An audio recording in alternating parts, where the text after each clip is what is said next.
නූතන ලාංකේය දේශපාලනයේ කාන්තා හැරෝම් ලක්ෂය කවුද කියලා කෙනෙක් ඔයාගෙන් ඇහුවොත් ඔයා මොකද්ද ලබා දෙන පිළිතුර?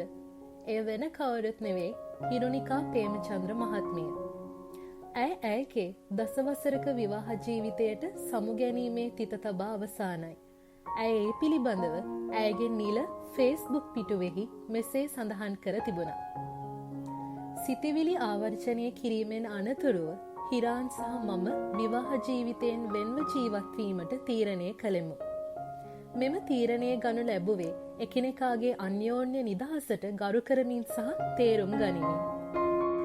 වසර 10ක් පුරා ගලා ගිය අපේ විවාහ ජීවිතය එකට එකතු වී සිහින සැබෑ කරගන්නගත් උත්සාහයේදී සහකරුවන් ලෙස ලබාගත් අත්දැකීම් ආදරය ඇත්තෙන්ම අතිවිශිෂ්ටයි. අපි විවාහ වෙන විට අපි දැනගෙන හිටියා අපේ ජීවිතයේ බලාපොරොත්තු නොවන දේවල් සිදුවන බව. ඒ නිසා අපි සෑම දිනකම අපගේ හොඳම දේ දීමට කැප වී සිටියා. ඒ වගේම අපි බොහොම ප්‍රීතිමත් වසර ගණනාවක් එකට ගත කළා. අපේ මාවත වෙනස් වූ සන්ධිස්ථානයකට අපි පැමිණියා. එය සැහැල්ලුවෙන් ලබාගත් තීරණයක් නෙවෙයි. අපි මාස ගණනක් ඒ ගැන කල්පනා කරා. නමුත් අවසානයේ එකිනෙකාට ස්වාධීනත්වය ලබා දීමට තීරණයකට පැමිණියා. අපි බෙදාගත් කාලය ගැන අපි කෘතඥ වෙනවා. අපි එකිනෙකාට සුබ පතනවා. ඔබේ ආදරය, කරුණාව සහ අපගේ ගමනේ කොටසක් වීම ගැන ස්තුතියි.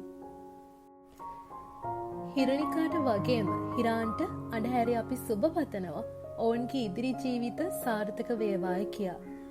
ඔයත් හිරුනිකාට ගොඩක් ආස කරන ආදරය කරන කෙනෙක් නම් මේ වීඩියෝ එකට ලයික් එකක් දාන්න. ඒ වගේම ඔයාලගේ අදහස් පහතින් කමෙන්ට් කරන් යන්න එහෙනම් අමතක කරන්න එපා. ඊළඟ වීඩියෝ එක අරගෙන ඉක්මනට එනකම් ඔයාලා හැමෝම පරිස්සමෙන් ඉන්න.